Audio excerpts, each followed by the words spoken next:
Now on the line is Congressman Kevin Yoder of Kansas, who was inside the Capitol building as this all happened. Congressman, thank you so much for calling in.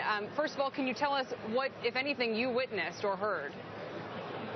Well, thanks for having me on the show. I was actually right off the House floor with the Speaker of the House and several other members of Congress when we were given the news that came through from Capitol security officers rushing to tell the Speaker that there had been shots fired outside of the Capitol.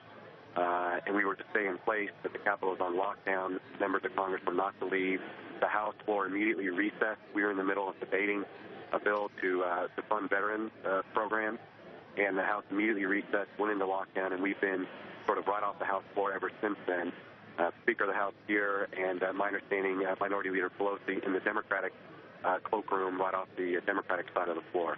Congressman, could you give us a sense of the mood on the House floor when you learned of the lockdown, when you learned of, were you told that there were shots fired? And what was the response of either the Speaker or yourself or some of your colleagues on the House floor there?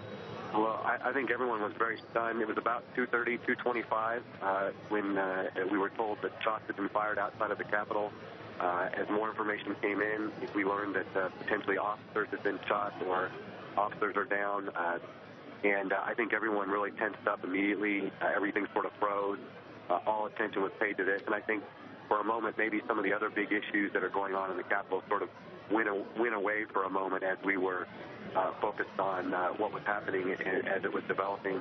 Obviously, news was coming in bits and pieces to us.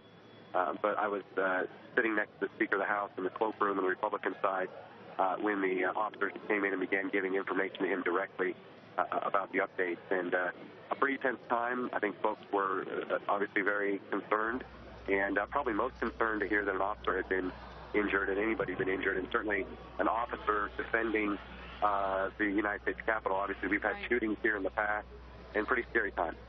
And just a couple of weeks ago, Congressman, you said that people went to the cloakroom. Where are you now, and where are most members of the House at this point, as far as you can tell? Well, we were in between votes when the shots were fired. Many members are here on the House floor, in the Republican cloakroom or in the Democratic cloakroom at this moment. Some are back in their offices. We were supposed to have a scheduled vote about 3 o'clock, so right now the House is to be voting on a bill. Obviously, that's been postponed. And the House is probably not sure what their plan is at this point, but I think everyone's pretty shooken up by what's going on, and it just really shows, the seriousness of what's occurred. Representative Kevin Yoder of Kansas, we thank you so much for your time, sir, and we're glad that you are safe, and all of your colleagues there in the House. Thank you. Great. Thank you so much. You bet.